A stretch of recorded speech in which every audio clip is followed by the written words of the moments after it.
Okay guys, welcome back to a new weekly market preparation. This is Crypto Sensei. I hope we can have another week as good as the last one.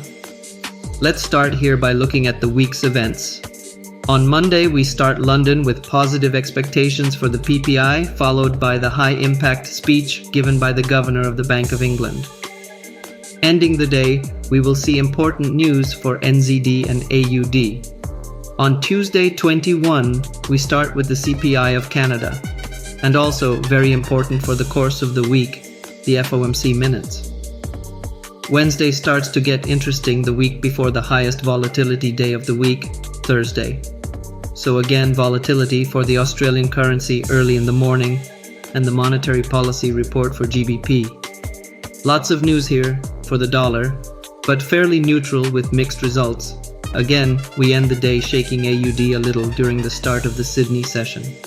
Now listen me, because the next 2 days are key and are where I will personally take my positions if the current levels allow it.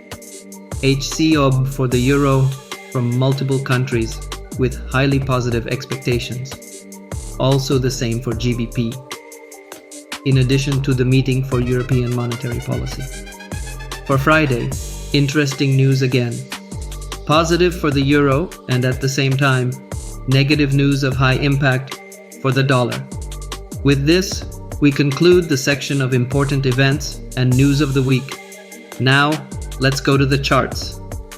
We start by looking at the dollar index, which gives us a good reference for trading other indices and most of the Forex pairs. We continue with the same chart that we have seen. This bear trap right here. We have the EMA 200 kept the price on the margin throughout the week to start this rejection from here. In this area we have an important support point, which has now made the SR flip and hopefully keeps the price under control. However, testing the 200 EMA again is a possibility.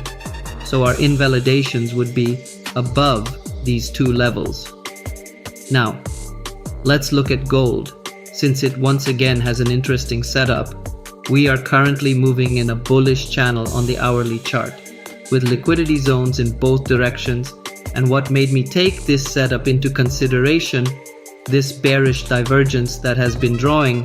However, the price is still supported by the 200 EMA, and is not fundamentally strong at all by a dollar, probably bearish, due to the news of the week. But technically, we have a gold pointing down. So, a lot of attention to the levels. Now let's look at the euro, the strongest pair of the week. We finally completed the swing target of the analysis from 2 weeks ago, although we should be close to a rejection due to the fundamental strength that the euro has this week. I would look for bullish setups, either converting this resistance zone into support or waiting to retest it. Is now the area of interest for buyers and EMA 200. In my opinion, this is another week with clear charts and many opportunities. I hope you can make money and learn with me. This is all for today. Big hug.